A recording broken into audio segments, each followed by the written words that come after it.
ప్రభునందు ప్రియమైన దేవుని సంగమా, ప్రియా దేవుని బిడ్డలారా, యూట్యూబ్ కుటుంబ సభ్యులైన మీ అందరికీ ప్రభు అయిన యేసుక్రీస్తు నామములో హృదయపూర్వకమైన వందనాలు చెల్లిస్తూ ఉన్నాను.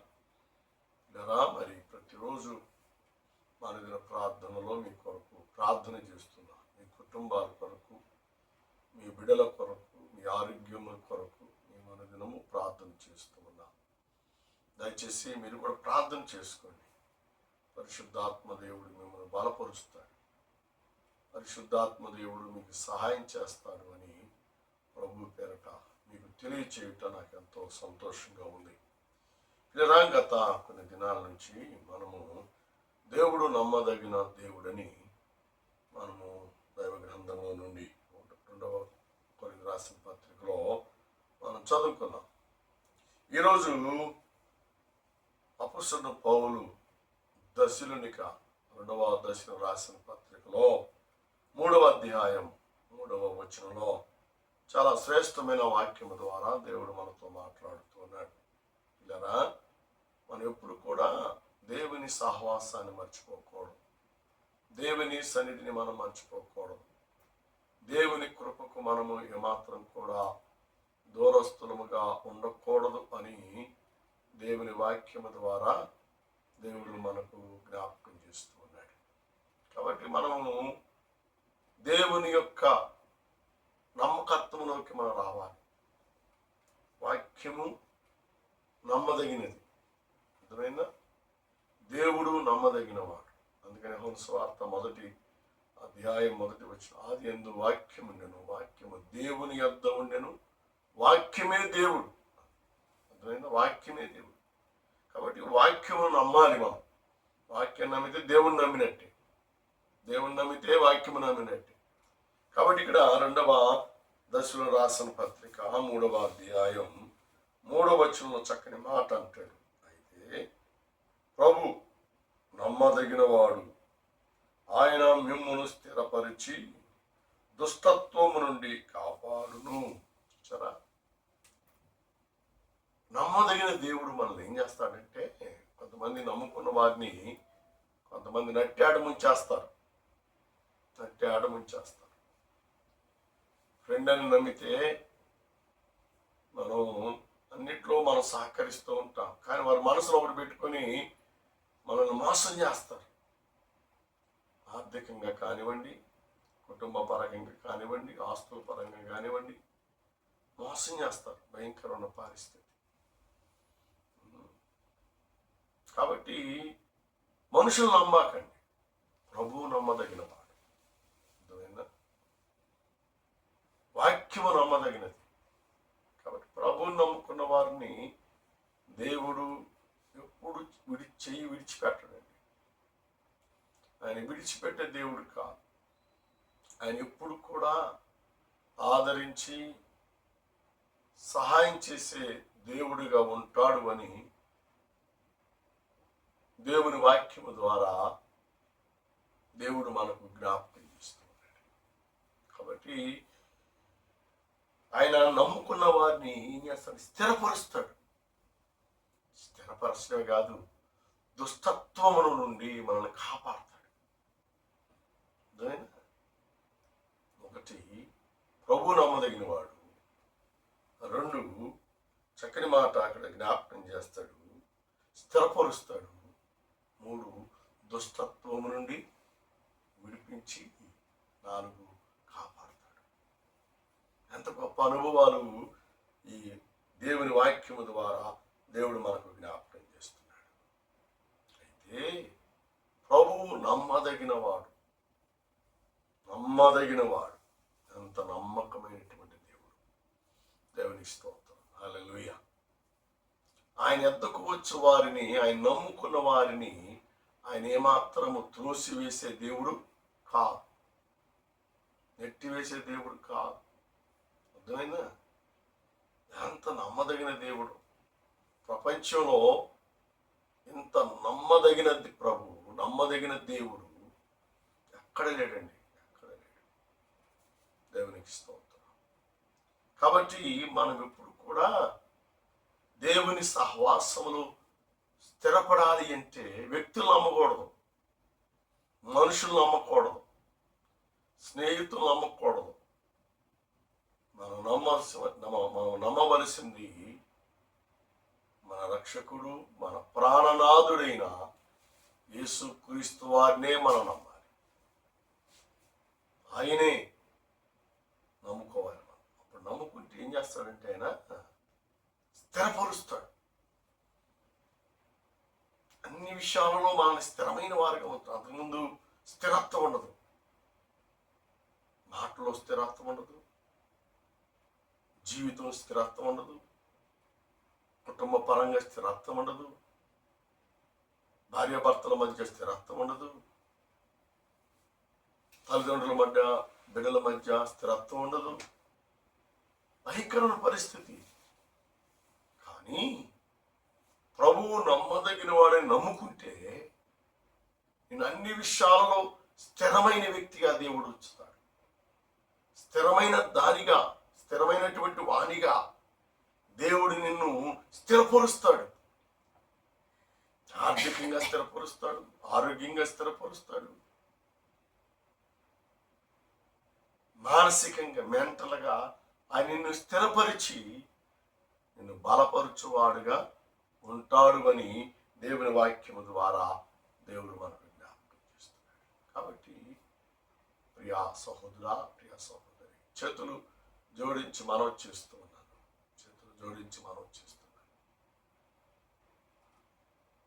ఎవరెవరినో నమ్ముకొని మోసపోతున్నావా? ఎవరెవరినో నమ్ముకొని నీ జీవితంలో కృంగిపోతున్నావా? ఎవరెవరినో వెంబడించి నీ జీవితంలో భంగపాటు పడుతున్నావా? అవమానపరచబడుతున్నావా? నిందించబడుతున్నావా? హేళన చేయబడుతున్నావా? ఆ స్థితి నీ నుండి పోవాలి అంటే ప్రభువు నమ్మదగినవాడు. దశలోనికి సంఘముతో అపోస్తలుడైన పౌలు గారు మాట్లాడుతున్నాడు.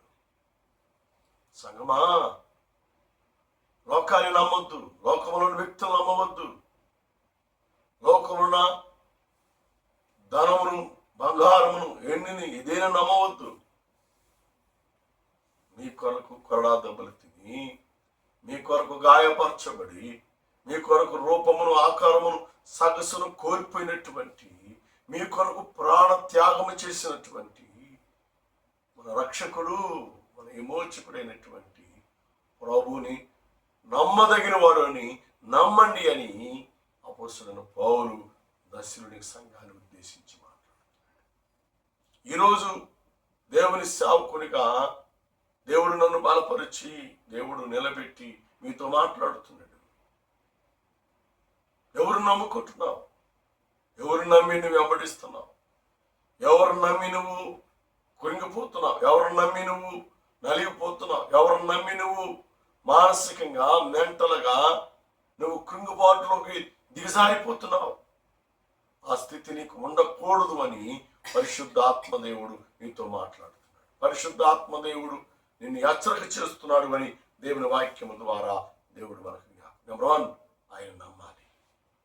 ప్రభువు నమ్మదగిన వాడని నువ్వు నమ్మి వాక్య ప్రకారముగా నీ జీవితాన్ని మార్చుకోవాలి.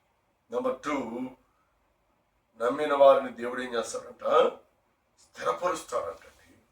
మిమ్మును స్థిరపరిచి స్థిరమైన బుద్ధి, స్థిరమైన మనస్సుని ఇచ్చేస్తాడు. అంతకుముందు చంచలమైన మనస్సు, భార్యను నమ్మలేవు, భర్తను నమ్మలేవు, బిడ్డలు నమ్మలేవు, తోబుట్టు వారిని నమ్మలేవు. కానీ ఇప్పుడు ప్రభు నమ్మదగిన వాడని స్వీకరించగానే నీ స్వభావం అంతా దేవుడు మార్చివేస్తాడు. నీ ఆలోచన అంతా మారిపోతుంది.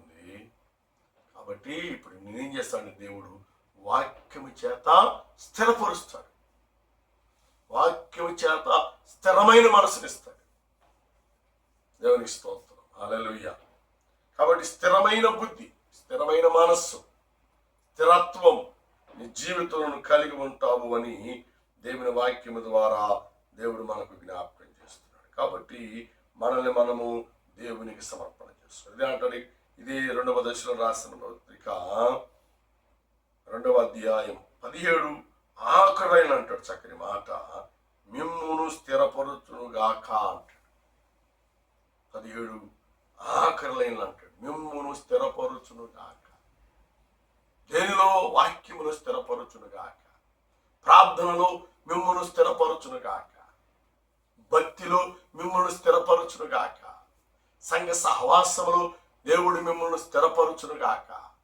ఎవరు మనల్ని స్థిరపరిచిదంటే ప్రభు నమ్మదగిన వాడు, నమ్మదగిన దేవుడు మనల్ని అన్ని విషయాల్లో స్థిరపరుస్తాడు. అందుకని స్థిరత్వం లేదు. తిందామన్నా స్థిరత్వం లేదు, నిద్రపోదామన్నా స్థిరత్వం లేదు, పనికి వెళదామన్నా స్థిరత్వం లేదు. చంచలమైన మనస్సు కలిగిన వ్యక్తిగా నీవున్నావు. కానీ ప్రభువు నమ్మదగిన వాడిని స్వీకరించిన తర్వాత అన్ని విషయాలలో దేవుడు నీకు స్థిరమైన బుద్ధిని పుట్టించాడు, స్థిరమైన మనస్సు దేవుడు నీకు ఇచ్చాడు అని దేవుడు నీ వాక్యము ద్వారా దేవుడు నీతో మాట్లాడుతున్నాడు. ఒకటి, ప్రభు నమ్మదగిన వాడు. నమ్మదగిన వాడిని నమ్ముకుంటే నీలో స్థిరత్వాన్ని ఇస్తాడు, స్థిరమైన మనస్సునిస్తాడు, స్థిరమైన ఆలోచన ఇస్తాడు, స్థిరమైన భక్తిని దేవుడు నీకు ఇస్తాడు, స్థిరమైనటువంటి జీవితాన్ని దేవుడు నీకు అనుగ్రహించి నీ జీవితానికి, నీ బ్రతుకుకు ఒక అర్థాన్ని, ఆత్మీయతను దేవుడు నీకు కలుగు చేస్తాడు. దేవుని నామానికి మహిమ ఘనత కలుగును గాక. ఇదే అపోస్తలుడైన పౌలు గారు సౌలు గారి దినాలలో స్థిరత్వం లేనటువంటి వ్యక్తిగా ఉన్నాడు, స్థిరమైన వాడిగా ఉన్నాడు. స్థిరమైన వాడిగా ఉన్నాడు కాబట్టే ప్రభు నమ్మదగిన వాడిగా స్వీకరించలేదు. కాబట్టే చంచలమైన మనస్సు, చెడ్డ మనస్సు, దేవుని పిల్లలను అవమానపరచడం, దేవుని పిల్లలను అపహాసం చేయడం, దేవుని పిల్లలను కష్టపెట్టడం, దేవుని పిల్లలను ఇబ్బంది పెట్టడం. అదిగా పూర్వము నేను హింసకుడను, దోషకుడను, హానికరుడను.